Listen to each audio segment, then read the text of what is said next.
Walang kahirap-hirap kumita ng pera. Ako na yata ang babae na pinagpala sa lahat ng mga kababaihan. Kapag sinuswerte ka nga naman, oo. Ang sarap matulog na maraming pera at gigising na may pera, tapos ang ganda-ganda ko pa. Ikaw na talaga, Cathy. Bongga ka, girl! Hindi mo alam kung gaano kahirap maghanap buhay. At hindi mo rin alam kung sino ang binangga mo. Ngayon matitikman mo ang balik ng karma sa kasamaang ginawa mo. Ako magpaparusa sa iyo hanggang sa magtanda ka.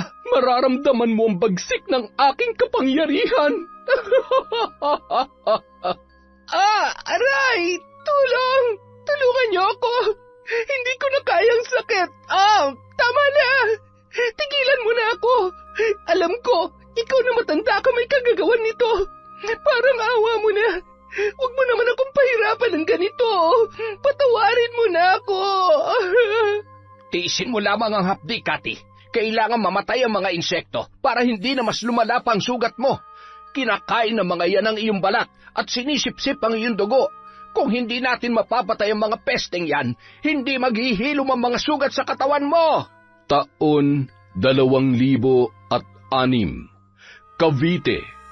Sa isang bayan sa nasabing probinsya, nakatira ang dalagang si Cathy.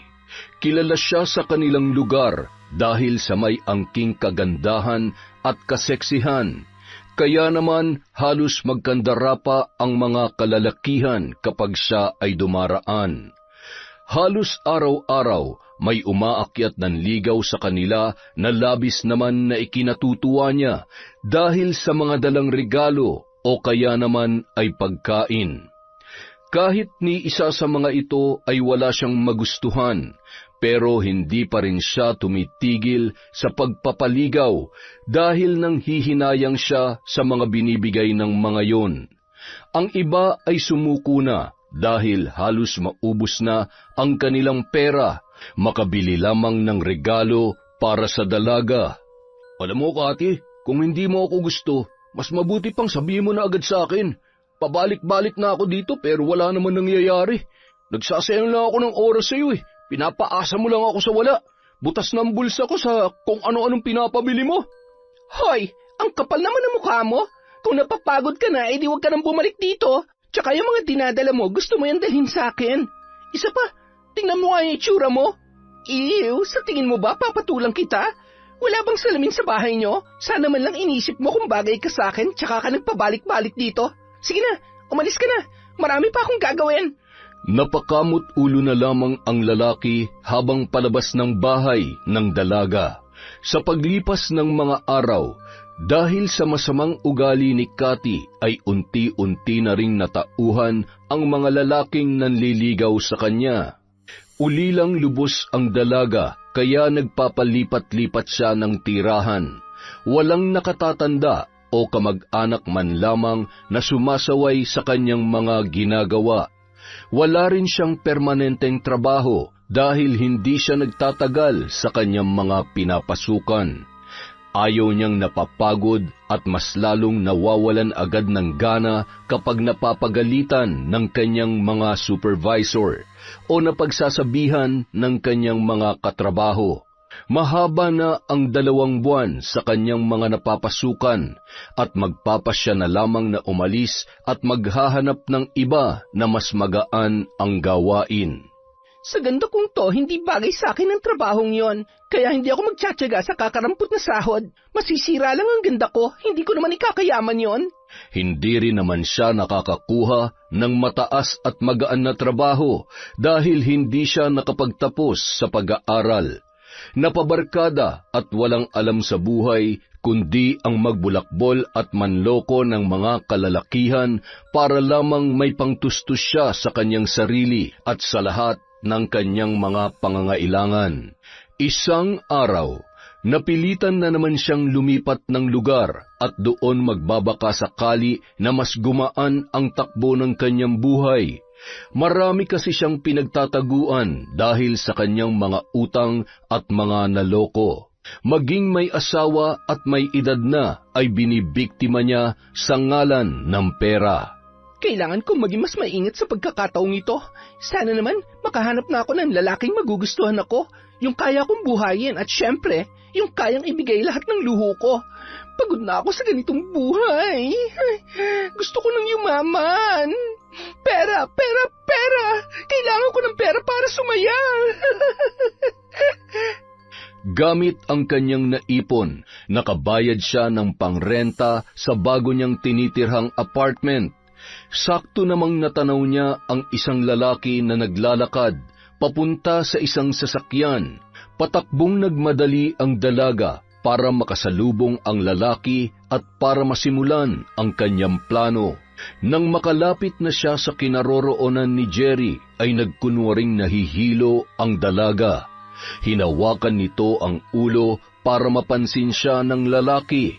Nakita naman yun ni Jerry, kaya napatigil siya sa paglalakad at nilapitan si Cathy. "Miss, ayos ka lang ba? May masakit ba sa'yo? Miss?" Parang nandidilim ang paningin ko. Tulungan mo ako. Agad namang sinalo ni Jerry ang dalaga bago tuluyang bumagsak ang nanghihinang katawan noon sa kalsada.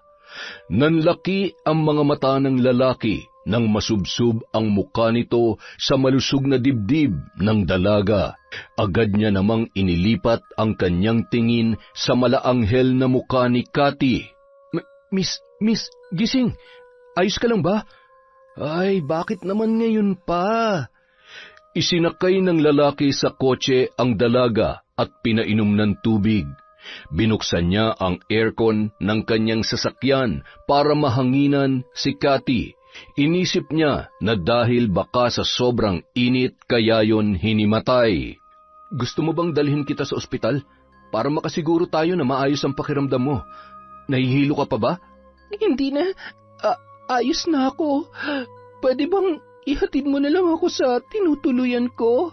Salamat ha. Salamat sa pagtulong mo sa akin. Napakabait mo naman. Teka, ano nga palang pangalan mo? Ako si Jerry. Ikaw? Cathy na lang.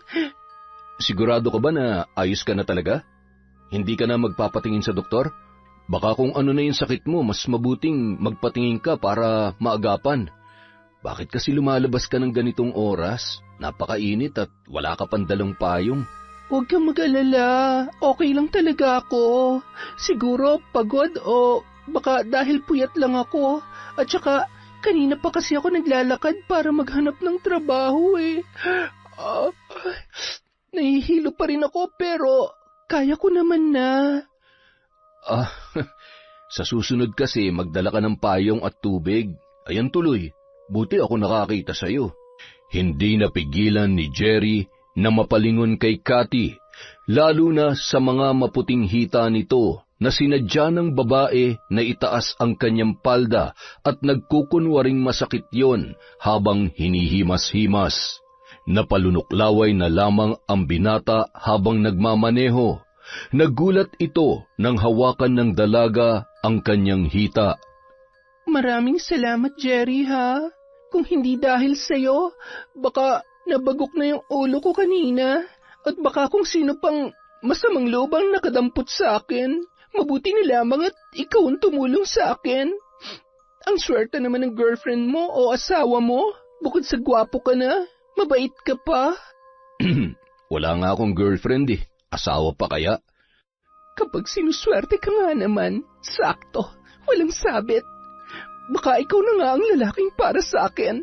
Char! Sa gwapo mong yan, wala kang girlfriend? Maniwala ako sa'yo. Alam mo, kung pwede lang mag-apply bilang girlfriend mo, ginawa ko na. Seryoso ako, wala talaga. Joke lang yun ha, pero kung siseryosohin mo, pwede rin naman. Nang makarating sila sa apartment ni Cathy, inalalayan ni Jerry na bumaba ng sasakyan ang dalaga hanggang sa makapasok sa loob. Nung magpapaalam na sana si Jerry, pinigilan siya ni Cathy. Jerry, sandali. Baka gusto mo munang uminom ng juice o kaya ng kape. Ipagtitimpla kita. Wag na, salamat na lang. Tutuloy na ako. Sige na, para naman kahit papano, masuklian ko yung pagtulong mo sa akin. Kahit man lang sa simpleng paraan, makabawi ako sa'yo. Kahit nagmamadali, napilitan si Jerry na paunlakan ang alok ng dalaga. Kumuha siya ng isang tasa at ibinuhos ang mainit na tubig. Habang hinahalo ni Cathy ang tasang may kape, palihim siyang ngumisi habang sinusulyapan ang nakaupong lalaki sa may sala. Pasimpleng pumikit sabay hinipan ang isang tasang kape na kanyang hawak. Heto na, Jerry. Masarap ako magtimpla kaya siguradong kahit mainit ang panahon ay hinding-hindi mo matatanggihang higupin ang kape ko. Habang ibinibigay ni Cathy ang tasa ng kape, tinitigan niya sa mata si Jerry na parabang may binubulong na mga salita. Isang palipad hangin kung tawagin ang kanyang ginagamit para makapambiktima. Natutunan niya yon sa kanyang namayapang ama. Ano, masarap ba? Kung gayon, pwede bang ibigay mo sa akin lahat ng pera mo sa pitaka?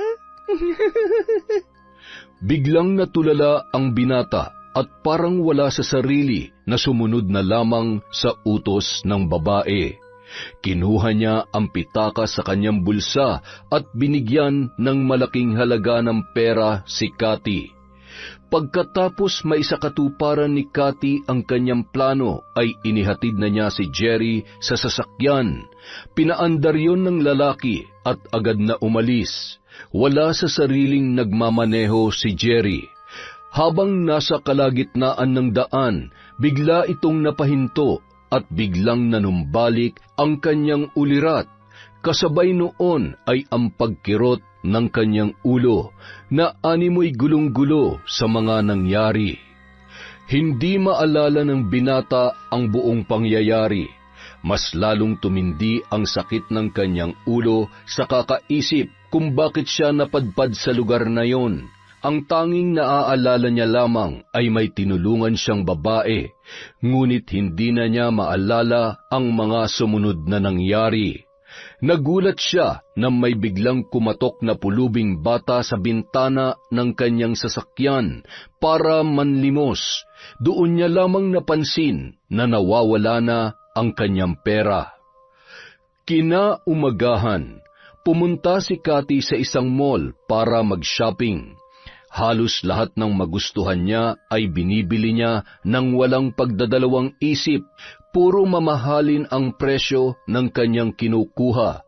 Hindi pa yun nakuntento, nagtungo pa siya sa isang kilalang restaurant.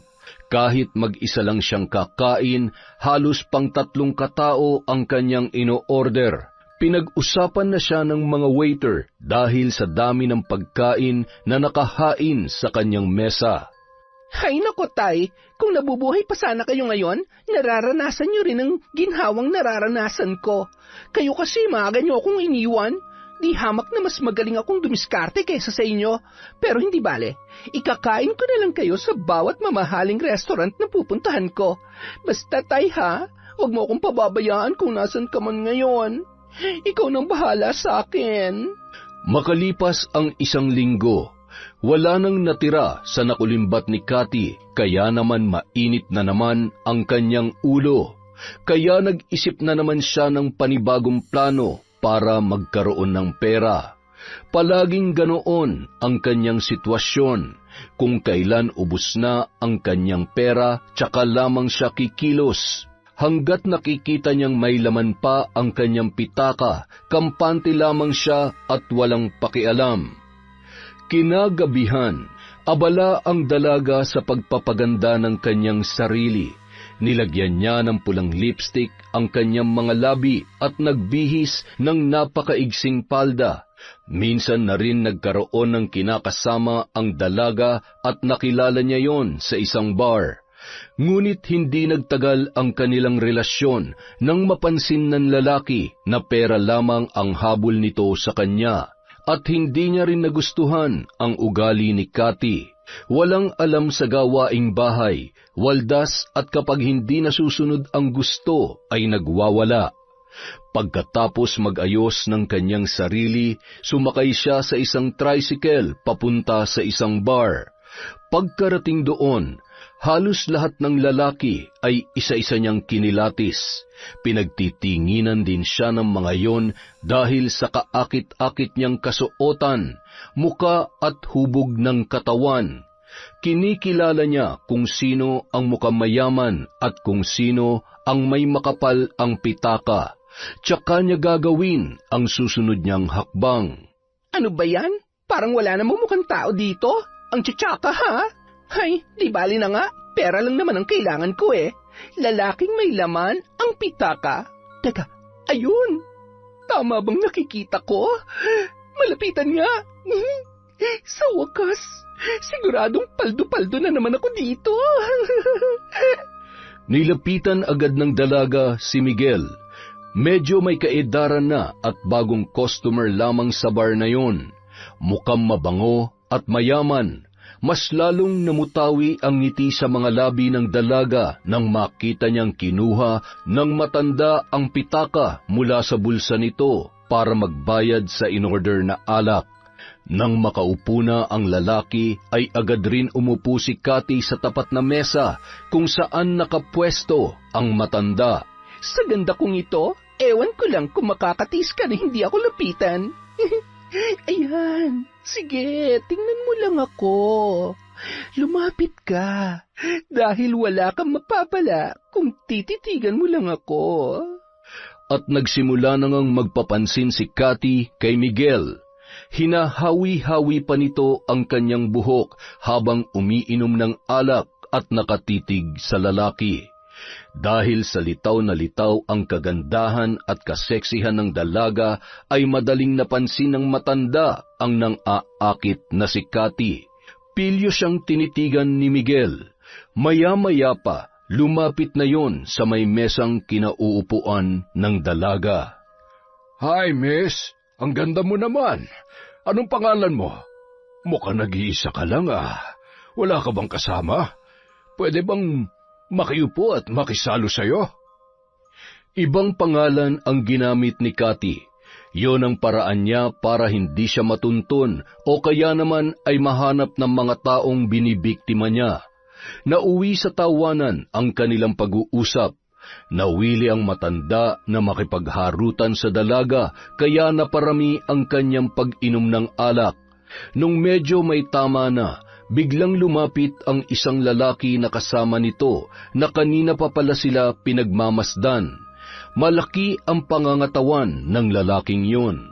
Sir, mukhang lasing na po kayo. Tara na po. Baka po hinahanap na tayo ng asawa nyo. Kapag nalaman ni ma'am na nandito tayo ay siguradong pagagalitan tayo nun. Nagulat ang dalaga dahil nun niya lang napagtanto na may kasama palang bodyguard si Miguel. Nang akmang tatayo na sana ang matanda habang inaalalayan ng lalaki, biglang nag-usal ng mga salita ang dalaga. Ang daya naman, aalis ka na agad, Miguel. Ngayon pa lang tayo nagkakasiyahan. Ang aga pa kaya, mamaya ka na umuwi. Hay, mukhang takot ka lang pala sa asawa mo eh. Ako? Takot sa asawa ko? Hindi Berto, mabuti pa matulog ka na lang muna sa sasakyan kung inaantok ka na. Nakakahiya naman sa magandang binibining ito kung iiwan ko lang basta-basta. Sige na, doon ka na muna. Tatawagan na lamang kita kapag uuwi na tayo. Pero sir, lasing na po kayo. Ano ka ba? Kaya kong sarili ko. Ako ang amo mo, kaya ako masusunod. Sige na, iwan mo na kami. Huwag ka magsusumbong sa ma'am mo dahil malilintikan ka sa akin. Gusto mo ba mawalan ng trabaho? Ay, sige po sir. Sabi ko nga po, hihintayin ko na lamang kayo sa sasakyan Sige po, mag-enjoy po muna kayo dyan. Nagtataka ang lalaki dahil mukhang may kakaiba sa kanyang amo. Sanay kasi siya na kahit may konting tama pa lang ang matanda ay yun na mismo ang nagyayaya para umuwi. Pero nung mga sandaling yun, para bang tuwang-tuwa at nawiwili pa si Miguel na makipag-inuman sa babaeng kausap niya. Bibihira lamang makipagkwentuhan sa babae ang kanyang amo at pinagtaasan pa siya nun ng boses sa unang pagkakataon.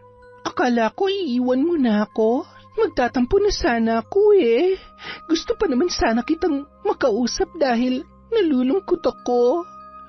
Sa tingin ko, Miguel, ikaw ang papawi sa lungkot na nararamdaman ko ngayon. Pwede mo ba akong samahan kahit sandali lang? Ay, masyado mo namang pinapainit ang gabi ko.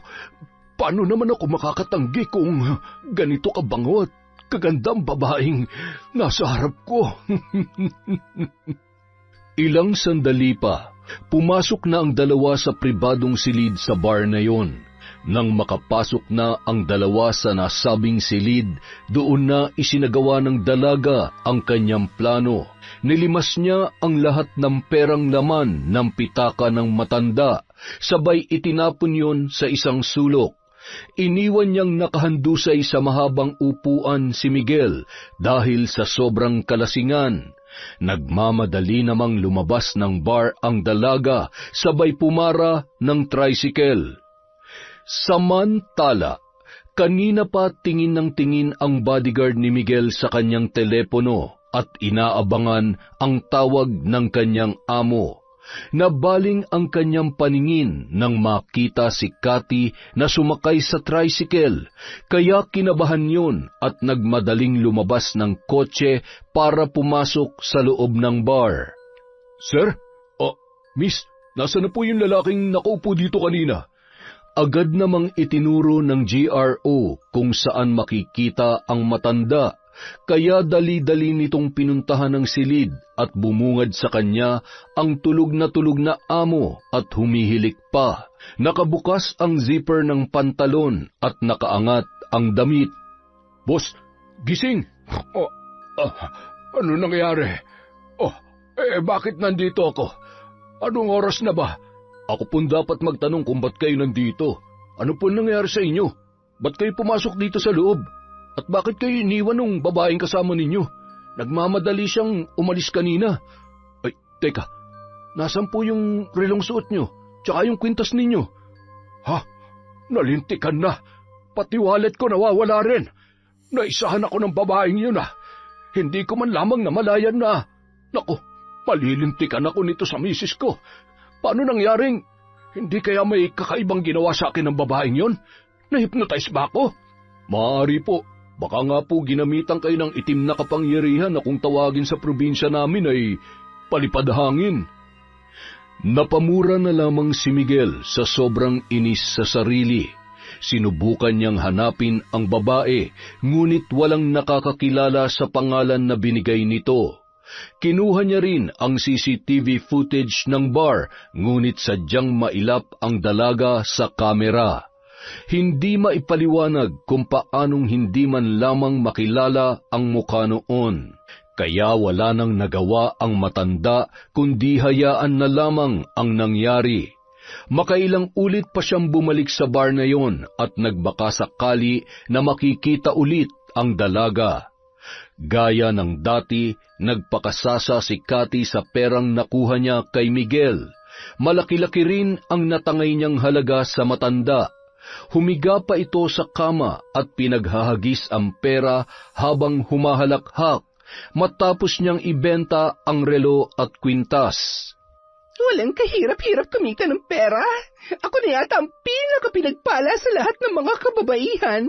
Kapag sinuswerte ka nga naman, oo. Ang sarap matulog na maraming pera at gigising na may pera tapos ang ganda-ganda ko pa. Ikaw na talaga, Cathy. Bongga ka, girl! Makalipas ang 2 buwan, unti-unti na namang nauubos ang pera ni Cathy. Sinisingil na rin siya sa renta ng bahay.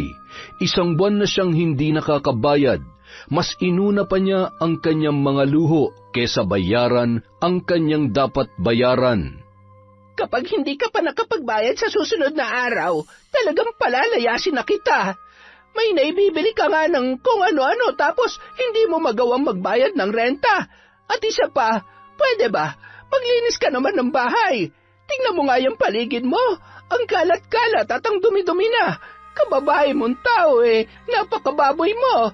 Sarili mo lang yata ang kaya mong ayusin. Babalikan kita ulit. Siguraduhin mong may pambayad ka na. Kung hindi, ako mismo maghahakot ng mga gamit mo papalabas. Oo na, sige na po. Hindi pa nga ako nag-aalmusal, busog na ako sa sermon nyo. Ay, kainis. Abat, ako pa talaga ngayon na nakakainis. Ikaw na nga itong hindi marunong magbayad, ikaw pa may ganang mainis. Aling Gina naman. Ang sabi ko po, magsisimula na ako maglinis. Ang sungit. Pinandilatan ng mata ni Cathy ang tumalikod na si Aling Gina. Nawalan na rin ng gana ang dalagang kumain, kaya bumalik na lamang yung muli sa higaan dahil biglang sumama ang kanyang pakiramdam. Lintek, nagkanda leche-leche ng buhay ko. Kapag minamalas ka nga naman, bakit naman kasi ngayon pa sumama ang pakiramdam ko? Kailangan kong gumaling at kailangan ko ng dumiskarte. Wala na akong pambayad. Baka magliyab ng ilong ng matandang dragon na yon. Kinaumagahan, kahit medyo iniinda ni Cathy ang sakit ng kanyang ulo, ay pinuntahan niya ang bahay ni Aling Gina para makiusap kung pwedeng bigyan ulit siya ng isa pang araw na palugit para makapagbayad. Tao po! Aling Gina! Tao po! Oh, Cathy, ikaw pala. May kailangan ka ba sa asawa ko? Ano po kasi... Wala kasi siya dito. Umalis, pumunta sa palengke. Ano bang sadya mo sa kanya at sasabihin ko na lang pagdating niya? Bakit nga ba? Hindi ko naisip to, ha? Tama. Ikaw ang sagot sa problema ko sa asawa mo. Umaayon na naman sa akin ang pagkakataon. Ano po kasi? Makikiusap po sana ako sa kanya. Wala pa po kasi akong pambayad ngayon sa renta ng bahay, Mang Lope. Ay, ganun ba? Hamot sasabihin ko na lamang. Kaso kilala mo naman ang asawa ko. Magagalit lamang yung kapag nadidelay ang bayad ng upa, lalo na kung nakailang balik na siya para maningil. Kaya nga po, makikiusap sana ako Walang-wala po kasi talaga ako ngayon. Sinibayan pa ng sakit ng ulo ko kaya hindi po ako makapagtrabaho. Parang awa niyo na po, tulungan niyo naman po ako na pakiusapan siya Wala po kasi akong mapupuntahan kapag pinalayas niyo ako dito. Napahagulhol ang dalaga at marahan namang hinimas ni Mang Lope ang braso nito para patahanin. Pasimple namang bumulong sa isipan si Cathy dahilan para biglang mawala sa sarili ang matanda na ilang segundo munang natulala sa kanyang harapan bago pumasok sa kwarto at may kung anong hinahanap. Ganyan nga. Sumunod ka sa lahat ng sasabihin ko. Ngayon, kunin mo lahat ng perang nasa wallet ng asawa mo. Ibigay mo yun sa akin, Mang Lope. Mabilis na sumunod kay Cathy ang matandang lalaki. Kinuha niya ang susi ng kabinet at binuksan yon. Dinampot ang lahat ng pera at ibinigay sa dalaga. Nanlaki ang mga mata ni Cathy nang makita ang napakaraming pera. Wow! Ang dami nito, Mang Lope! Maraming salamat po! Alis na po ako! Bye! Iniwan ni Cathy si Mang Lope habang wala pa sa kanyang sarili. Maya-maya lamang ay dumating na si Aling Gina at sinalubong pa yon ng dalaga. Aling Gina, sakto po ang pagdating nyo. Heto pambayad ko. Sabi ko naman sa inyo, magbabayad ako kapag may pera na ako mabuti naman kung ganon. Magbabayad ka naman pala pinatatagal mo pa. Pinapainit mo pa ang ulo ko.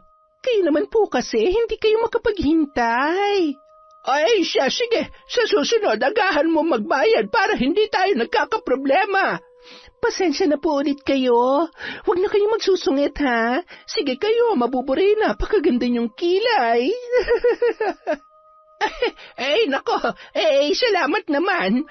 Pangatlo ka na yata sa mga nakapansin ng kilay ko ngayong araw. Papasok na ako sa bahay at mainit dito sa labas. Baka mabura pa. Che, naniwala naman. Ang pangit kaya parang ewan. Pero ang mahalaga, may pera na naman ako.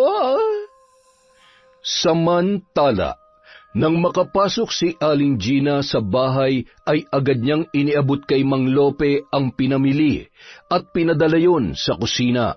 Dumiretso siya sa kwarto para magpalit ng damit na basang-basa ng pawis. Paglabas niya ay wala pa ring imik ang asawa nito, kaya nilapitan at tinapik yon sa balikat. Oh, Lope, bakit kanya ang itsura mo? Hindi ba't sabi ko ay dalhin mo na ang mga yan sa kusina? Ano pang hinihintay mo? Pasko? Bagong taon? Hoy, kinakausap kita! Ay, kabayo, bakit ka naman ang gugulat?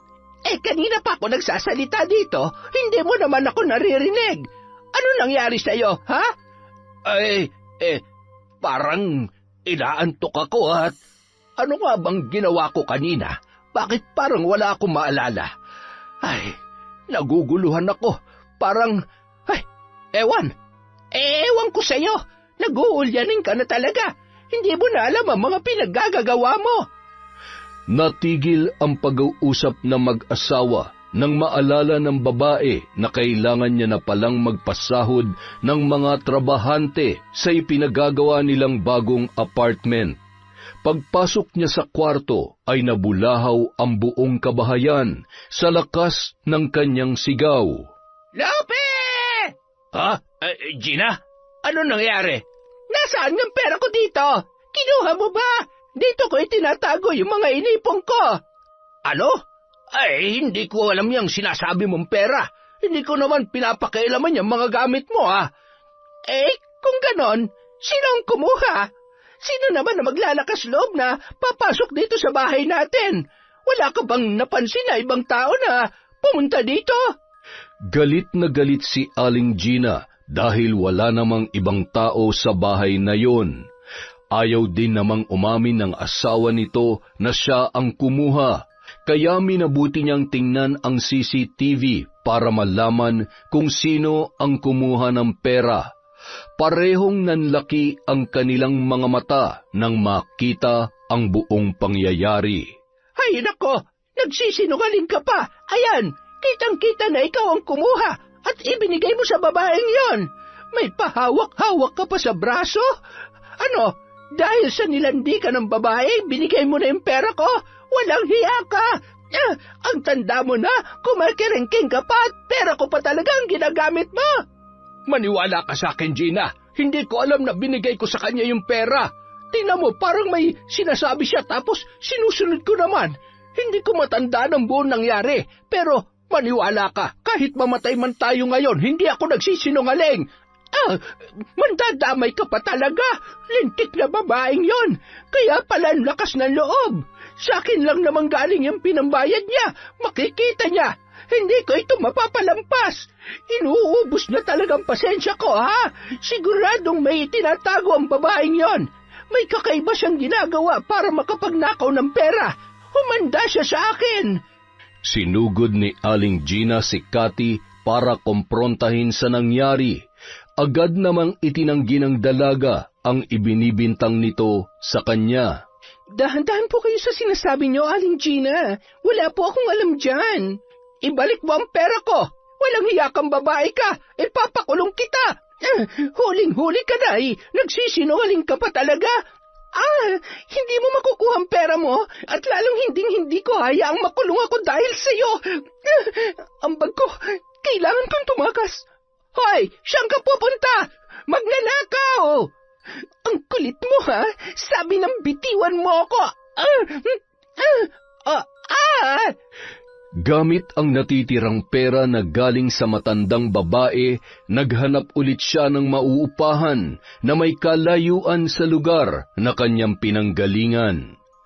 Makalipas ang 2 linggo, halos wala nang makain si Cathy dahil wala na siyang pera.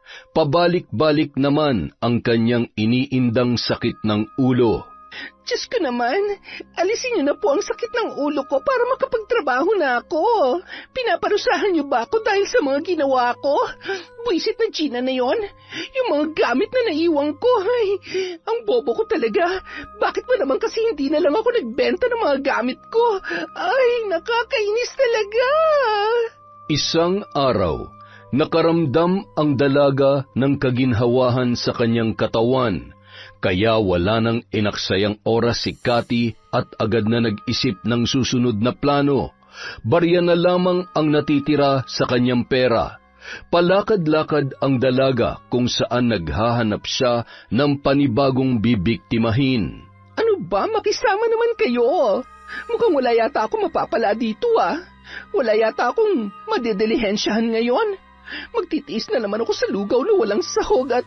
Ay, busy talaga. Ang init-init pa naman. Ay... Ilang sandali pa, nakita niya si Mang Felix na saktong magwi-withdraw sa ATM machine. Walang ibang tao sa lugar na yun. Hinintay niyang matapos ang lalaki. Nang saktong naglalakad na para maghanap ng sasakyan, naghanda na rin ang dalaga para gawin ang kanyang plano. Kagaya ng ginawa niya kay Jerry, yun din ang naisip niyang diskarte para manakaw ang pera ng bago niyang target. Pero ngayon ay nagpanggap naman siya bilang isang pulubi sa paningin noon. Aray! Tulong! Tulungan niyo po ako! Oh, iha, ano nangyayari sa'yo? Mukhang namumutla ka at nanghihina. Nahihilo po ako. Ilang araw na po kasi akong hindi kumakain. Tulungan niyo po ako. Maawa na po kayo sa akin. Gutom na po ako. Nagkunwaring matutumba si Cathy at napahawak kay Mang Felix. Mabuti na lamang agad na nasalo ng lalaki at hindi natumba sa simento ang babae. Ang hindi niya alam, mabilis na dinukot ng dalaga ang kanyang pitaka.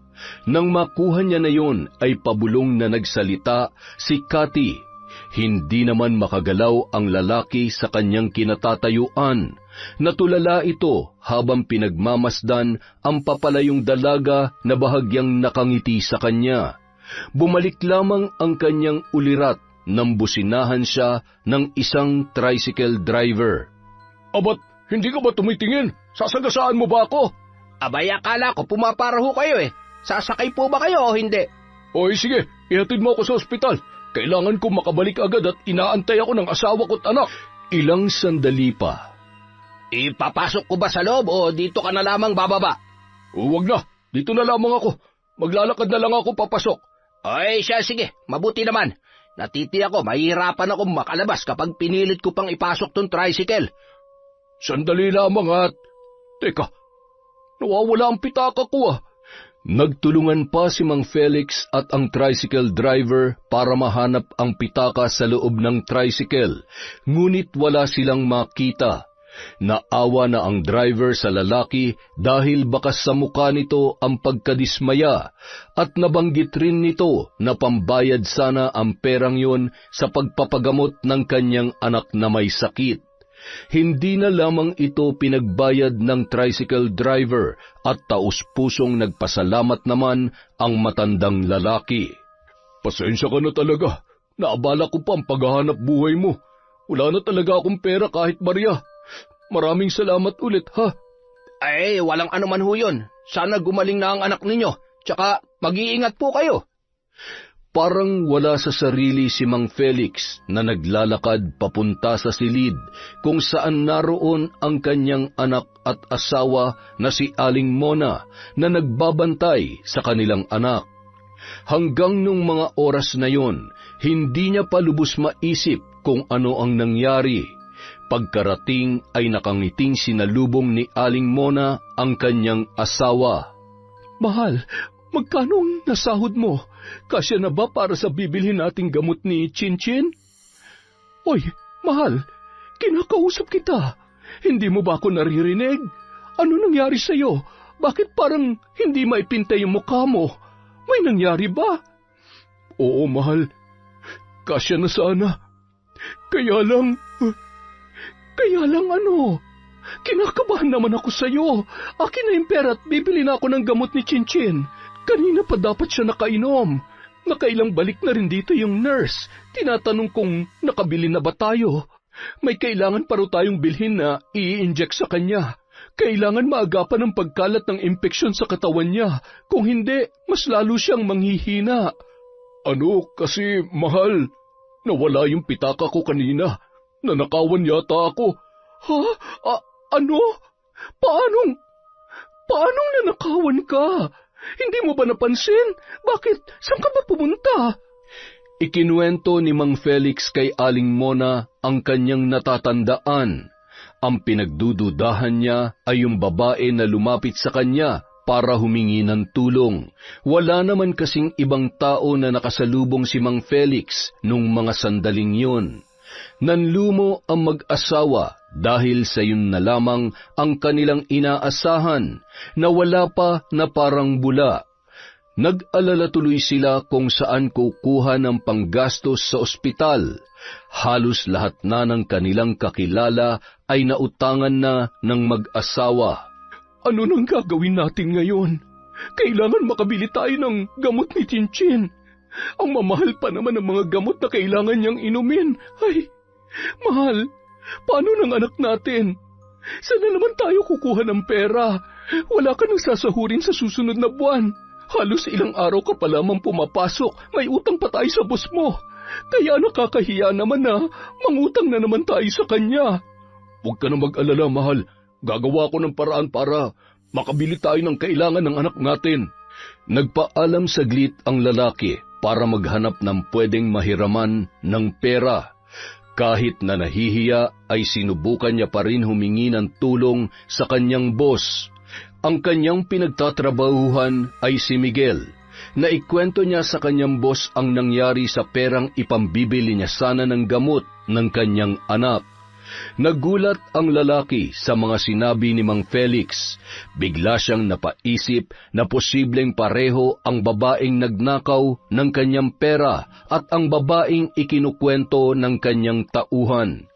Doon lamang napagtanto ng dalawang lalaki na pareho silang nabiktima ng iisang babae. Naaawa naman ang boss nito at pinahiram siya ng pera. Ikakaltas na lamang sa kanyang sahod buwan-buwan. Pagkakuha ng pera ay agad na bumalik si Mang Felix sa ospital. Nadatnan niya na nag-aagaw buhay na ang kanilang anak, kaya naman napatakbo siya at nilapitan ang naglulupasay na si Aling Mona. Anak, huwag mo kaming iiwan. Lumaban ka. Felix, ang anak ko. Chinchin! Diyos ko, nakikiusap po ako. Huwag niyo namang hayaan mawala sa amin ang anak ko. Pakiusap po, iligtas niyo ang anak namin. Chinchin, huwag mong iiwan si nanay. Makalipas ang ilang oras, nanginginig pa rin sa takot si Aling Mona. Pinapakalma pa rin yon ni Mang Felix na noon ay labis pa rin ang pag-aalala. Mabuti na lamang ay naisalba yon ng mga doktor.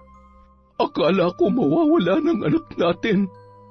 Kung may nangyaring masama sa kanya, Felix, hindi ko kakayanin. Mamamatay ako kapag nawala ang anak ko. Tahan na, patawarin mo ko sa nangyari. Kung naging maingat lamang ako, siguro'y hindi aabot sa puntong ganito. Hindi mo kasalanan na nangyari. Kung meron man dapat managot, walang iba kundi ang walang pusong nagnakaw ng pera mo. Napakasama niya. Samantala, pumunta ako sa presinto para i-report ang nangyari. Akalain mo, pati pala si Sir Miguel na biktima din ng babaeng yun. Kailangan niya managot sa batas. Hindi marunong lumaban ng patas ang walang yang babae na yun. Sige, mahal. Tama yung gagawin mo. Sana makasuhan ng babaeng yun at sana makulong siya habang buhay at pagbayaran ng mga kasalanan niya. Oo, mahal. Sige, aalis na muna ako, ha? Mag-iingat ka. Balitaan mo ako agad sa lakad mo, ha? Hindi na nag-aksaya pa ng panahon si Mang Felix at agad na nagtungo sa pulisya para humingi ng tulong. Pinasalaysay sa kanya ang buong pangyayari at ipinalarawan ang itsura ng mukha ng babae. Ayon sa paglalarawan ng lalaki, lumalabas sa investigasyon na iisang babae ang tinutukoy ng mga taong nagrereklamo sa kanila at doon niya rin napag-alaman na iba-iba pang pangalan ang ginagamit nito. Halos pare-pareho ang modus ng dalaga sa bawat binibiktima, kaya mahirap matunton ang kanyang kinaroroonan. Nangako ang mga pulis na kapag nakakuha sila ng impormasyon ay ipagbibigay alam nila agad sa lalaki. Maraming salamat po. Sana mahanap na at mapanagot ng babaeng yan para matigil na sa masamang gawain. Baka marami pa yung mga biktima. Nang makabalik sa ospital si Mang Felix, ibinalita niya kay Aling Mona ang kanyang natuklasan tungkol sa dalagang nambiktima sa kanya. Dahil sa may kaalaman ang ginang tungkol sa itim na kapangyarihan, napagtanto niya na ginagamitan ng palipadhangin ang mga biktima ng dalaga para makapagnakaw. Kaya pala ang lakas ng loob ng babaeng yan na magnakaw. Kung hindi ako nagkakamali, tama ang naiisip ko. Dapat sa kanya, mahal. Alam ko kung anong pumapasok dyan sa utak mo. Huwag mong gagawin yan. Sinasabi ko sa iyo. Ilang beses na natin niyang pinagtalunan. Kailangan maturuan ng leksyon ng babaeng yon. Kailangan putulin ang kanyang kasamaan. Hindi ako papayag na marami pa siya mabiktima. Humanda kang babae ka. Pagbabayaran mo lahat ng kasalanan mo. Dapat sa mga katulad mo, parusahan para magtino. Nangilabot si Mang Felix sa mga tinuran ni Aling Mona. Ramdam niya ang galit sa puso ng kanyang asawa. Ayaw na ayaw pa naman nito ng taong nanlalamang sa kapwa. Ang karunungan ni Aling Mona ay minana pa niya sa kanyang yumaong ina.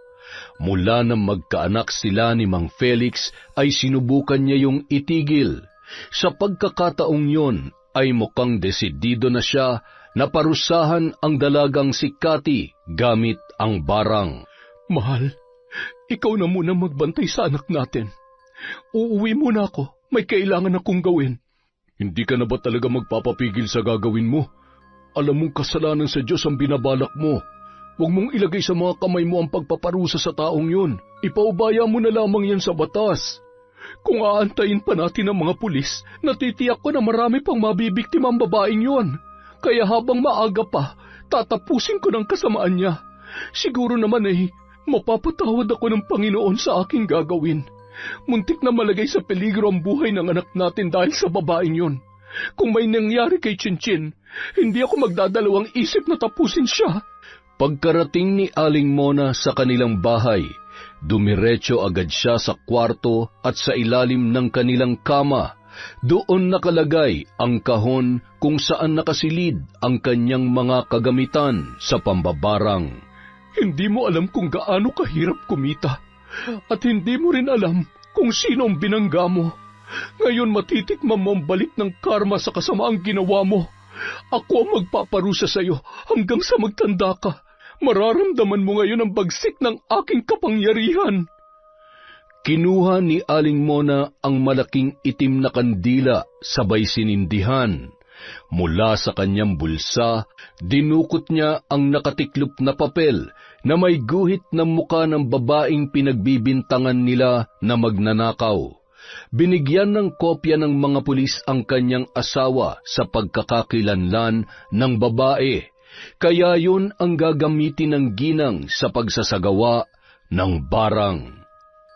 Pagkatapos ilagay ang papel sa pulang tela, ay nag-usal siya ng orasyon. Habang binibigkas ng ginang ang dasal, ay dahan-dahan niyang pinapatakan ng kandila ang muka ng babaeng nasa larawan. Nang halos matakpan na ng patak ng kandila ang muka ng babae, tinusok niya rin yun ng luma at mahabang karayom. Ngayon, mararamdaman mo ang init ng bawat patak ng kandila. Mag-aapoy ang buo mong katawan na ani mo'y sinisilaban. Mahapdi at parang pinapaso na nagbabagang bakal. Mararamdaman mo rin ang talim na parang tumutusok na mga karayom sa iyong katawan. Damhin mo ang parusang balik sa iyong kasamaan. Sige, Humiyaw ka sa sobrang sakit. Samantala, biglang nakaramdam si Cathy ng kakaiba sa kanyang katawan. Hey, ano ba to? Mukhang may gustong pumasok na itim na kapangyarihan sa katawan ko Pwes, kung sino ka man, hindi ka magtatagumpay. Hanggat suot ko ang kwintas na ito, walang makakapanakit sa akin. Kaya akong protektahan ito kahit gaano pa kalakas ang kapangyarihan mo. Ipinakulam na kaya ako ng ginang na yon? Aba, nakinabang naman siya sa dami ng mamahaling gamit na naiwan ko sa apartment niya. Buisit siya. Namana pa ni Cathy ang kwintas na yon sa kanyang yumaong ama. Kilala yon bilang isang mahusay na albularyo. Sa kabilang banda, naramdaman ni Aling Mona na mukhang hindi gaanong tumatalab ang kanyang ginagawang pambabarang sa dalaga. Ganun pa man, hindi siya tumigil sa paggawa ng ritual. Pinagpapawisan ng ginang habang patuloy sa pagbigkas ng mga kahindik-hindik na salita. Maya-maya pa, biglang lumakas ang hangin at isang tinig ang narinig ng ginang. Sino kang nangangahas na barangin ako? Anong kasalanan ko sa'yo? Para malaman mo, hindi ako tatablan ng kapangyarihan mo. Magsasayang ka lang ng lakas. Kaya kung ako sa'yo, tigilan mo na yung ginagawa mo. Ako lang naman ang asawa ng lalaking ninakawan mo. Alam mo bang buhay ng isang tao nakasalalay sa perang ninakaw mo? Hindi ka marunong lumaban ng patas, kaya dapat sa'yo putulin niya mga kamay mo at dukutin niya mga mata mo para matigil ng kasamaan na bumabalot yan sa katawan mo. Nagpatuloy ang palitan ng mga salita ng dalawang babae. Dire-diretso lang din si Aling Mona sa pagsasagawa ng orasyon. Hindi naman nagpatalo si Cathy at pilit na nilalabanan ang kapangyarihan ng ginang. Hanggang sa lalong lumalakas ang kapangyarihan ni Aling Mona at mas lalong lumakas ang hangin hanggang sa naputol na at nahulog ang suot na kwintas ng dalaga. Tumilapon ang babae at tumama sa pader ng bahay na kanyang inuupahan. Aray! Walang hiya ka, matanda ka! Humanda ka! Babalikan kita! Hindi mo ako matatalo! Kung inaakala mo matatakot ako sa'yo, pues nagkakamali ka! Bigla namang nawala ang malakas na hangin at hindi na rin narinig ni Aling Mona ang tinig ni Cathy. Matagumpay na naisagawa ng ginang ang kanyang ritual laban sa dalaga.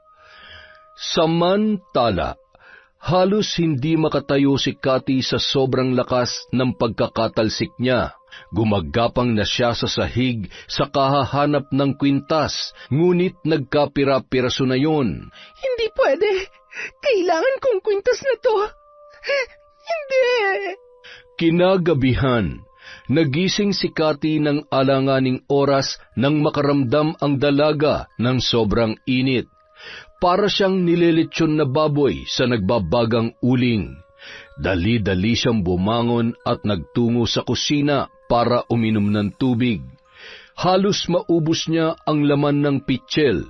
Ibinuhos niya na rin sa kanyang muka ang natitira pang tubig. Pakiramdam niya ay matutuklap na ang kanyang balat dahil sa sobrang init. Aray! Tulong!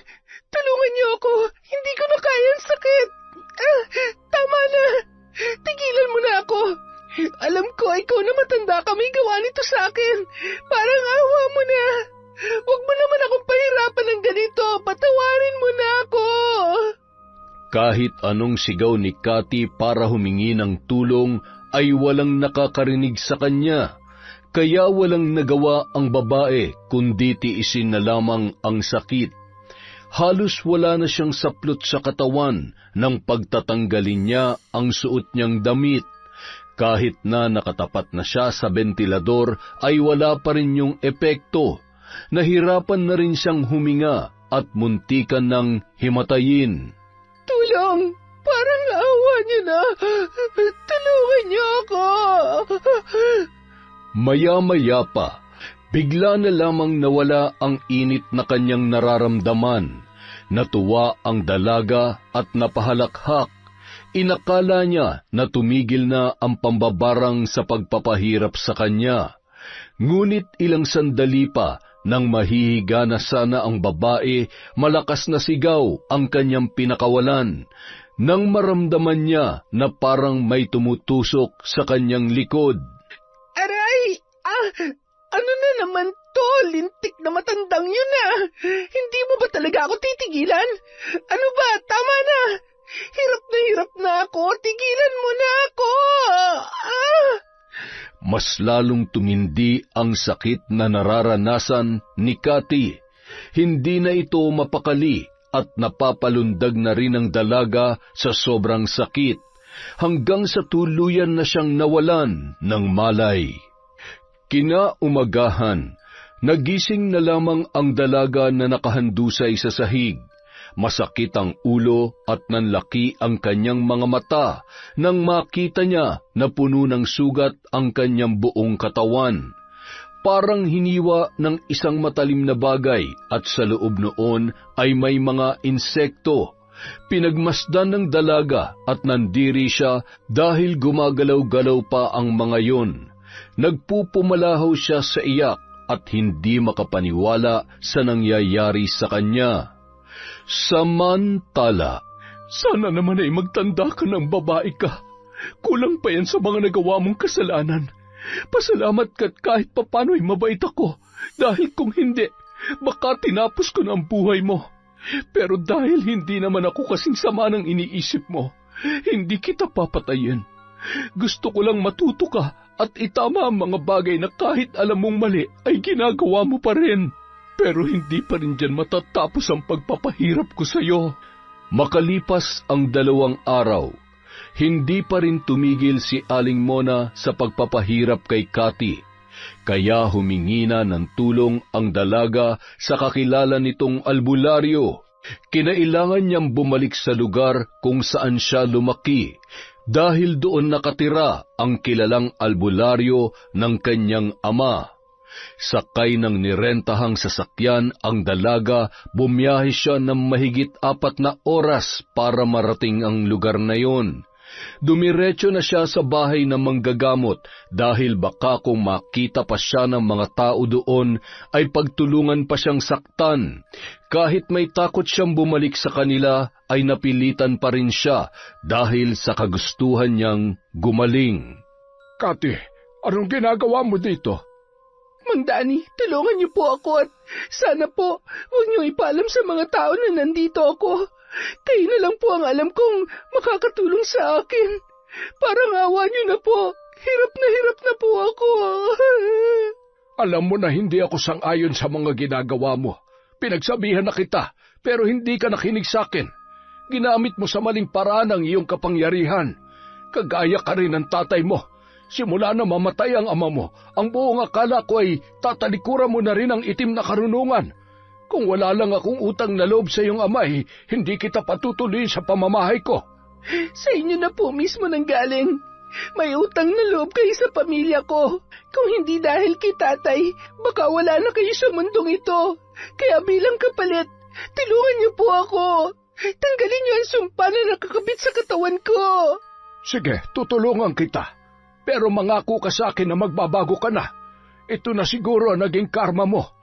Mangako ka, Cathy, dahil kung hindi, kahit magmakaawa ka pa, hindi kita tutulungan. Ayaw ko na sa pagkakataong ito ay patuloy kita na hahayaan sa iyong mga kalokohan. Kung noon ay wala akong nagawa para itama ka, ngayon hindi na ako papayag. Nangako ako sa Panginoon na sa oras na magkita tayong muli, gagawin ko ang lahat para maituwid ka. Ngayon, tutuparin ko ang pangako ko sa kanya at sa tatay mo, habang may pagkakataon ka pa. Opo, basta tulungan niyo lang po ako na gumaling. Pangako po magbabago na ako. Ang sakit. Pakiusap, gamutin niyo na po ako. Aray! Sa tingin ko, isa sa mga naging biktima mo may gawa nito. Pasalamat ka't hindi kanya balak patayin. Dahil kung ganon ang kanyang kagustuhan, malamang sa mga oras nito ay pinagpipiestahan ka na ng mga uod at bangaw. Nag-usal ng panalangin si Mang Danny habang nakapatong ang kamay sa ulo ni Cathy. Pinatakan ng matanda ng likido ang mga sugat sa kanyang katawan. Napasigaw siya sa sobrang hapdi at nangisay ang mga uod na nasa loob ng kanyang mga sugat. Aray! Ano po yung pinahid niyo? Ang hapdi! Parang sinisilabad ang pakiramdam ko. Aray! Tiisin mo lang. Kailangan mamatay ang mga insekto para hindi na mas lumala pa ang mga sugat mo. Kinakain ng mga yan ang iyong balat at sinisipsip ang iyong dugo. Kung hindi natin mapapatay ang mga pesteng yan, hindi maghihilom ang mga sugat sa katawan mo. Tagaktak ang pawis ni Cathy habang kagat-kagat ng kanyang mga ngipin ang isang tela. Hindi na kinaya ng dalaga ang sakit, dahilan para siya ay mahimatay. Pinahiga siya ni Mang Danny sa mahabang upuan na yari sa kawayan. Nilagyan ng matanda ng dahon ang mga sugat nito. Isa-isa niya ring sinunog ang mga insekto na lumabas sa mga sugat ng dalaga. Makalipas ang ilang oras, binalikan na ng malay si Cathy. Hinang-hina ang babae at humingi agad ng tubig kay Mang Danny. Oh, ito, inumin mo. Kumusta ang pakiramdam mo? May nararamdaman ka pa bang sakit? Medyo nanghihina po ang katawan ko. Nang tanggalin ni Mang Danny ang dahon na nakatapal sa mga sugat ni Cathy, namangha ang dalaga nang makita niya na naghilom na ang mga yun. Ngunit bakas pa rin ang mga peklat sa kanyang balat. Magaling na ang mga sugat mo. Ngunit hindi pa rin ako nakakasiguro kung tuluyan ang ititigil ng mambabarang ang ginagawa niya. Hanggat hindi niya nararamdaman ang pagbabago mo, patuloy ka pa rin niyang parurusahan. Kaya habang may pagkakataon pa, tutulungan kitang humingi ng tawad sa kanya at maging sa iba mo pang nagawa ng kasalanan. Ayoko po, Mang Danny. Ayoko po makulong. Pangako magbabago na po ako. Pinagsisisihan ko na po ang mga nagawa ko. Simula ngayon, hihingi na ako ng tawad sa Panginoon. Magpapakalayo-layo na po ako at magsisimula ng panibagong buhay. Pero paano mga taong naperwisyo mo? Kailangan mo pa rin managot sa batas. Hindi ka pababayaan ng Diyos, iha. Magtiwala ka lamang sa Kanya. Gawin mo ang nararapat mong gawin. Kung gusto mo magkaroon ng kapayapaan, gawin mo kung ano ang tama. Paano kung ang tama ay siya naman magpapahirap sa akin? Ayaw ko pong makulong. Mang Danny, hindi ko po alam kung makakaya ko. Natatakot po talaga ako. Paano kung hindi na ako makalabas ng buhay sa kulungan? Napayakap na lamang si Cathy kay Mang Danny dala ng takot. Ngunit wala na siyang nagawa kundi sundin ang payo ng matanda dahil alam niya na yun ang tama. Samantala, naramdaman ni Aling Mona na may tumulong na isang albularyo kay Cathy. Hindi naman nakakaramdam ng galit ang ginang dahil inaasahan niya na ang gagawin nito. Kaya muli siya nag-usal ng orasyon para muling gumana ang sumpa na kinabit niya sa dalaga. Paglalaruan niya ito hanggang sa siya na mismo ang sumuko sa mga pulis para pagbayaran ang kanyang mga kasalanan. Mang Danny, tulong! Tulungan niyo po ako! Akala ko po ba napagaling niyo na ako? Bakit pumabalik ang sakit, aray? Tama na, ayoko na po. Pansamantalang lunas lamang yon, iha. Hanggat hindi tumitigil ang mambabarang sa paggawa ng ritual, hindi tuluyang mawawala ang sumpa sa katawan mo. Isa lang ang nais na makamit ng taong yon, hustisya, Cathy. Alam mo kung anong ibig kong sabihin. Kailangan mo rin humingi ng kapatawaran sa kanya. Paano po ako hihingi ng tawad? Hindi ko po siya kilala at hindi ko alam kung saan siya matatagpuan. Ayaw ko po talaga, Mang Danny. Hindi ko kakayanin ang buhay sa kulungan. Hindi tumigil si Mang Danny sa pagpapalakas ng loob ni Cathy. Laking pasasalamat naman ng dalaga sa matanda dahil ito na lamang ang taong pwede niyang lapitan at hingan ng tulong nung mga oras na yon. Matapos niyang gamutin ulit, hinayaan muna niyang mapag-isa ang dalaga para makapagpahinga at para na rin makapag-isip. Ilang oras ding naguguluhan ng dalaga hanggang sa hindi na nito namalayan na nakatulog na pala siya. Nang magising yon, ay muli siyang kinausap ni Mang Danny ng masinsinan. Maayos na ba ulit ang pakiramdam mo? Ano, nakapagdesisyon ka na ba? Opo, Mang Danny. Buo na po ang loob ko. Susuko na po ako sa otoridad. Tama po kayo. Kailangan kong pagbayaran ng mga naging kasalanan ko. Pero bago po muna ako pumunta sa presinto, pwede po bang samahan niyo ako sa puntod ni Itay? Gusto ko po muna siyang dalawin bago ako pumasok ng kulungan. Mabuti naman kung ganon. Sige, sasamahan kita. Huwag ka mag-alala, dadalawin kita palagi sa kulungan. Andito lamang ako, hindi kita pababayaan. Manalig ka lamang sa nasa itaas at hindi ka magtatagal sa loob. Magpakabait ka doon. Agad na nagtungo si Mang Danny at Cathy sa sementeryo kung saan nakalibing ang kanyang ama. Hindi napigilan ni Cathy na pumatak ang kanyang mga luha. Naawa si Mang Danny habang pinagmamasdan ang dalaga. Malungkot man siya na makukulong ito, ngunit alam niya na yon ang makakabuti para sa lahat. Kinahapunan, naghahanda na si Cathy para sumuko sa mga pulis. Sasamahan naman siya ni Mang Danny. Maluha-luha pa ang dalaga habang binabaybay nila ang daan patungo sa presinto. Alam mo, kung saan man naroroon ang tatay mo ngayon, alam kong masaya siya sa gagawin mo. Alam kong labis ang kanyang pagsisisi dahil sa kanya'y nasira ang buhay mo.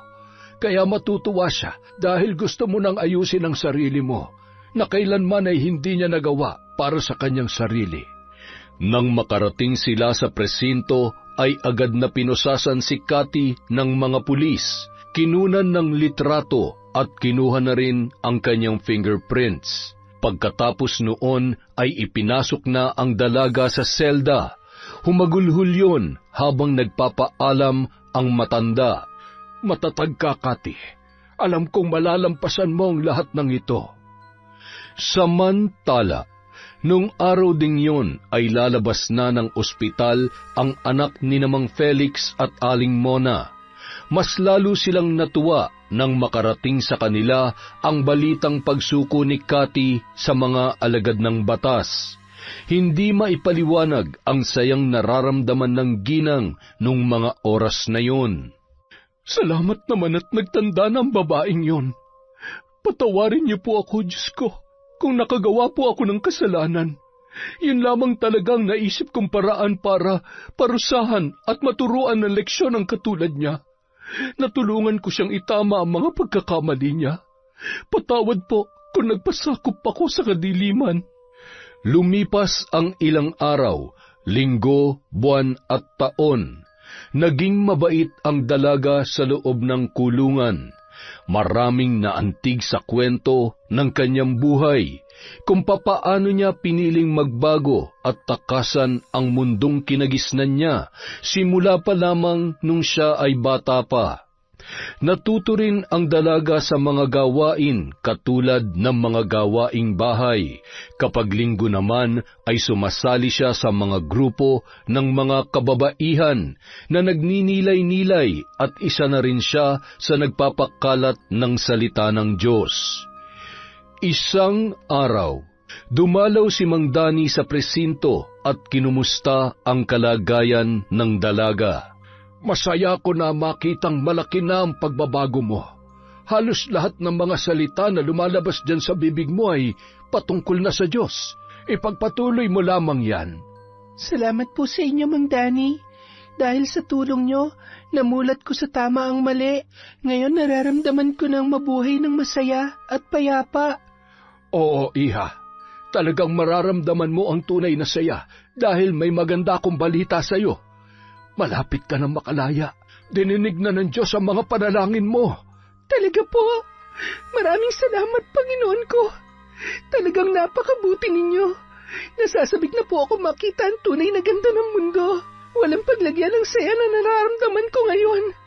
Masayang ibinalita ni Cathy sa kanyang mga kasamahan ang nalalapit niyang paglaya. Natuwa naman ang lahat sa kanyang sinabi. Samantala, Hindi mapanatag si Aling Mona hanggat hindi siya humihingi ng tawad sa dalaga. Dala-dala niya pa rin ang bigat sa kanyang kalooban nang ginawa niya ang pagpaparusa kay Cathy.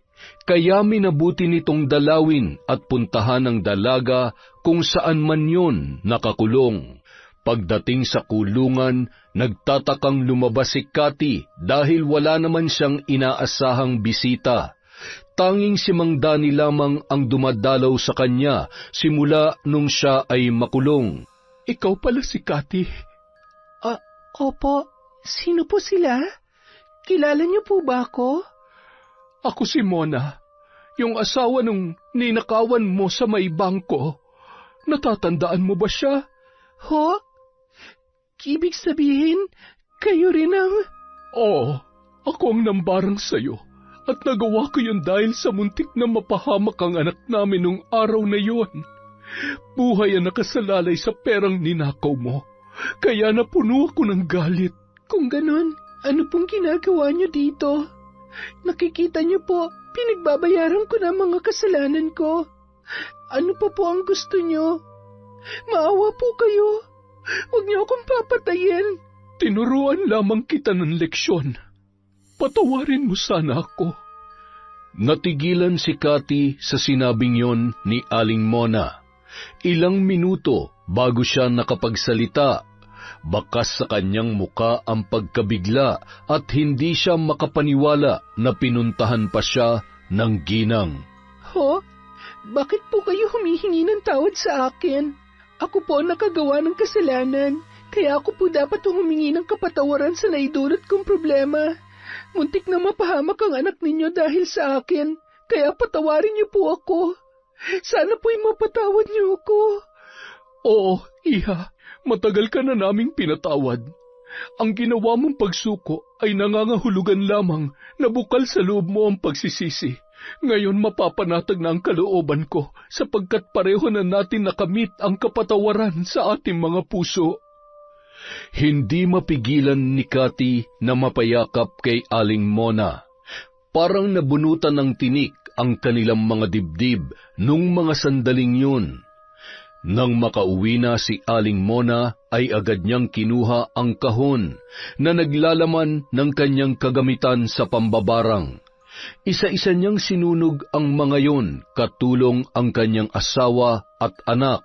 Mahigpit na yakap ang itinugon ng kanyang asawa bilang pagpapakita ng tuwa at kasiyahan para sa ginang. Masaya sila na tuluyan ng tinalikuran ni Aling Mona ang itim na kapangyarihan. Kailanman ay hindi ko na yan muling gagamitin. Ngayon, abo na kayo at tuluyan na kayong tatangayin ng hangin. Masaya kami ng anak mo para sa iyo, mahal. Ito ang araw na pinakahihintay ko. Ngayon kasama na ng mga abo na yan. Tinangay na rin ang hangin ang pangambang nararamdaman ko kapag ginagamit mo yan. Makalipas ang 2 buwan, dumating na ang araw na pinakahihintay ni Cathy. Ito na ang araw ng kanyang paglaya. Masayang sinundo ni Mang Danny ang dalaga at dumiretso yon sa kanyang bahay. Wala na kasing ibang pamilya si Cathy na pwede niyang puntahan. Abot langit ang pasasalamat niya dahil muli siya mabubuhay ng malaya at payapa ang kalooban. Salamat po, Panginoon, dahil sa kabila ng aking mga nagawang kasalanan, hindi niyo pa rin ako pinabayaan. Utang ko po sa inyo ang panibago kong buhay. Samantala, nabalitaan ng pamilya ni Aling Mona ang araw ng paglaya ni Cathy. Natuwa sila para sa dalaga. Nang maikwento ni Cathy kung ano ang buhay na nakagisnan niya at kung anong paghihirap ang naranasan niya, ay nangibabaw ang awa na naramdaman ni Aling Mona para sa kanya. Makalipas lamang ang 1 linggo, simula nang makalabas si Cathy sa kulungan, nagpasya siyang muli nang bumalik sa Cavite para doon maghanap ng trabaho. At doon niya rin gustong simulan ang kanyang pagbabago. Sa awa ng Diyos, sa kabila ng kanyang mga karanasan sa buhay, maswerteng natanggap ang dalaga bilang tindera sa isang food court sa isang mall sa nasabing lugar. Kahit na umuuwing pagod at puyat ang dalaga, ay naging masaya pa rin ito, lalo na matanggap niya ang unang sahod na mula sa kanyang pinagpaguran. Ganito palang kumikita ng pera sa marangal na paraan, kahit na mahirap pero masaya pala. Hindi ko man mabili lahat ng luho ko, nagpapasalamat pa rin ako dahil malaya ako nabubuhay dito sa mundo, malayo sa dating ako at walang inaapakang tao. Isang araw, habang naglalakad si Cathy papunta sa sakayan pauwi sa kanyang inuupahan na bahay, aksidenteng nakabangga niya ang isang pamilyar na lalaki. Teka, mukhang pamilyar ang mukha mo ah. Tama, ikaw nga. Sinadya mong mabangga ako, no? Para ano, kapag tinulungan kita, nanakawan mo na naman ako? Pwes kung inaakala mo na magagawa mo ulit yun sa akin, nagkakamali ka. Bistado ko na yung style mo. Maganda ka pa naman, pero kawatan ka pala. Cherry? Hindi ko talaga sinasadya. Aray, tulungan mo naman ako. Hoy, ang sakit. Napaka-judgmental naman. Hindi ba pwede nagbago na ako? Wala nang pakialam si Jerry kahit nagmakaawa pa si Cathy. Sa halip na tulungan itong tumayo, ay iniwan niya na lamang ang dalaga at walang lingon-lingon na sumakay sa kanyang sasakyan. Habang dahan-dahang tumatayo si Cathy at paika-ikang naglakad. Samantala, habang umaandar ang sasakyan ni Jerry ay nakita nito sa salamin ang kalagayan ng dalaga.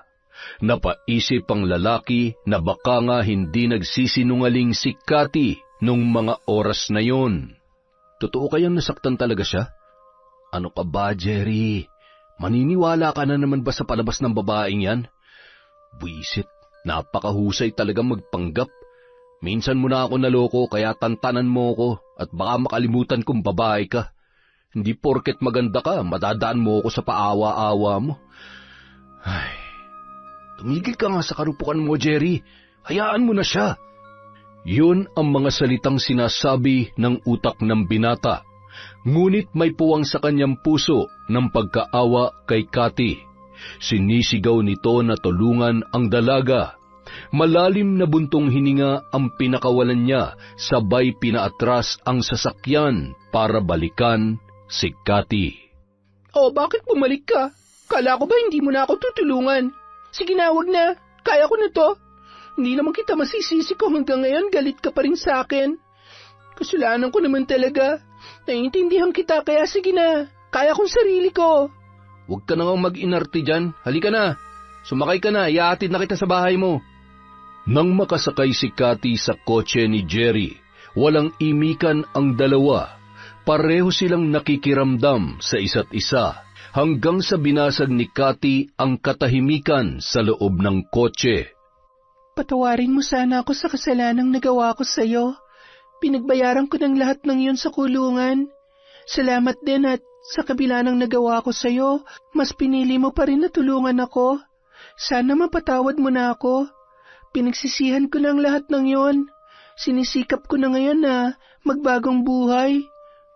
Ewan ko ba? Hindi ko rin maintindihan ang sarili ko. Bakit ba hindi ko magawang magalit sa'yo? Siguro may dahilan ng Diyos kung bakit nag-krus muli ang landas natin, no? Sa dami na makakasalubong at makikita ko ngayong araw, ikaw pa talaga. Ay, siguro nga, gumawa ng paraan ng Diyos para makahingi ako ng kapatawaran sa mga nagawa kong kasalanan. Masaya ako sa muli nating pagkikita at hindi na ako kasing sama nung dati. Pero may dahilan kaya nagawa kong mga bagay na yon na hanggang ngayon labis kong pinagsisisihan dahil maling-mali. Hindi ko dapat ginawa yon pero wala na eh. Hindi ko na maibabalik ang panahon. Dito na lamang ako. Salamat sa paghatid ah. Inalalayan ng binata na makababa ng sasakyan si Cathy. Sabay sabing, sana hindi pa ito ang huling pagkikita natin.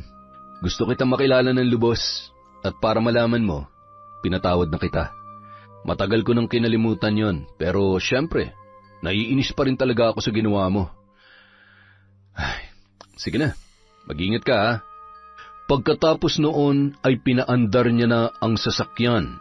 Nakangiti sabay kinindatan pa nito si Cathy habang unti-unting sumasara ang bintana ng kotse. Isang araw, muling nag-cruise ang kanilang landas. Sinadyang abangan ng lalaki ang dalaga kung saan siya madalas dumaraan. Mula nang muli silang magkita ay hindi na nawala sa isip niya si Cathy. Oh, ikaw na naman? Bakit parang ang liit ng mundo natin? Alam mo, Cathy, gusto talaga kitang makita. At sa wakas, natsyempohan din kita rito. Pinagtataguan mo yata ako eh. Ha? Bakit? Hindi kita maintindihan. May kailangan ka ba sa akin? May kasalanan na naman ba ako? Wala akong kinuha sa sasakyan mo ha. At saka... Pwede ba kitang iyaing lumabas? Ang boring kayang mag-isa. Baka naman gusto mo akong samahan. Para naman makabawi ka sa akin. Sabihin na natin na gusto talaga kitang makilala, makasama, at basta. Ano? Okay lang ba sa'yo? Ano? Nagbibiro ka ba? Ako? Bakit ako? Baka nabibigla ka lang o kaya baka naaawa ka lang sa akin. Hindi ako ang babaeng nararapat sa'yo, Jerry. Alam mo naman kung anong klaseng tao ko, kung anong pinagmulan ko. Magkaiba tayo ng mundo. Marami ka pang makikilalang babae dyan. At saka, wag mo nga akong tinitingnan ng ganyan. Malapit na akong matunaw at baka mamaya kiligin pa ako sa'yo. Siguro gusto mo lang akong gantihan sa ginawa ko, no? May pinaplano ka bang masama sa akin? Hoy, wag kang ganyan. Ano? Tumingin ka nga sa akin. Dito. Hoy, sa mata ko. Yan. Mukha ba ako masamang tao? Ha? Sa gwapo kong to, sa tingin mo magagawa kong... Huwag mo akong dinadaan-daan sa ganyan, ha? Para kang ewan. Kapag ako nainis, papatulan talaga kita. Tara na, libre mo ako. Wala pa akong sahod. Yon! Walang problema. Cathy, seryoso. Kapag niligawan ba kita, papayag ka ba? Jerry, kapag sinuntok ba kita para magising ka sa katotohanan, aaray ka? Ang dami mong sinasabi. Tsaka na natin pag-usapan yan, baka mamaya pagkatapos natin kumain magbagong isip mo. Alam mo na, baka gutom lang yan. Oh, teka nga, nilalagnat ka ba? Basta, akala mo titigilan kita? Mula ngayon, kung kinakailangan kitang kulitin, oras-oras man yan, hanggang sa mahulog ka sa akin at maging tayo gagawin ko. Ang totoo, di ko alam kung bakit kahit nagalit ako sa ginawa mo sa akin, hindi talaga kita makalimutan eh. Matagal-tagal na rin yun, pero hanggang panaginip, dinadalaw mo pa rin ako eh. Anong akala mo sa akin? Multo? Mumultuhin talaga ako ng katotohanan kapag hindi naging tayo. Simula noon, palagi nang lumalabas ang dalawa at matyagang niligawan ni Jerry si Cathy, hanggang sa makamit nito ang matamis na oo ng dalaga. Malaki na ang pinagbago ni Cathy, malayong malayo na sa unang pagkakakilala sa kanya ng lalaki. Sa kabila ng pagtatapat ng dalaga sa naging pagkatao at nakaraan niya, ay hindi yon naging hadlang para mahalin siya ni Jerry. Sa halip ay mas lalo itong humanga at napabilib sa katapangan ng dalaga. Matapos ang 2 taon bilang magkasintahan, nagpasya na rin silang magpakasal at bumuo ng sariling pamilya. Isang araw. Ay, ano ba naman tong tiyan ko? Kung ano-ano nang binibili ko sa iyong pagkain, sinusuka mo naman. Ano ba talagang gusto mo? Magagalit ka sa akin eh. Ano ba kasi yun? Gusto ko ng pinya. Yung pinya sa likod ng kapitbahay natin, hinog na. Sige na, samahan mo na kasi ako. Ano? Pambihira naman, mahal. Ano naman yung trip mo? O siya, mamayang gabi, gagawa natin ng paraan. Palihim na lamang na kinausap ni Jerry ang may-ari ng pinya para mapagbigyan ang hilig ng naglilihi niyang asawa. Yon! isa na namang magandang kwento mula sa Kwentong Enteng. Dahil po dyan, meron po ulit tayong shout out. Hello po kay Nelly Española. Shout out kay Aprilin Asuncion, kay Sally Roldan, kay Carlita Nocerale. Hello po kay Elizabeth Sumalinog, kay Corazon Clemente. Hello po kay Manny Maniego, kay Brita Lane Pelico, kay Prince Jose, Lumagbas Nancy, Rose Cose, Renante Siena, kay Trio Cavibes, kay Catalea Soto. Hello po kay Jomar Tabacon, kay Celestina Siguya, kay Elizabeth Dungka, kay Febe Ranyada. Hello po kay Jeneline Mix Vlog. Hello po rin kay Princess Marleyphil Davido. Hi kay Ryan Alba, Mama Loretta, John Peter from Elidia Bobes. Hello po kay Pasiano Guerrero. Hi kay Barner Bucky, kay Idol Ashtin of Liga. Shout out kay Marjorie Dequilia, kay Ivan Jose Pabriag from Joanna Rosette Marasigan. Hello po kay Renante Alejo. Shout out kay Belen Malbas, kay Mariam Duca, kay Mira. Hello kay Hana Maylin Sesgundo, kay Gay Somodio. Hello po kay Mel Santarita, kay Irma Umali, kay Crijel Mamado, kay Arlene Torquiza. Hi kay I Love Traveled, kay Honey Austria, kay Emily Yumi.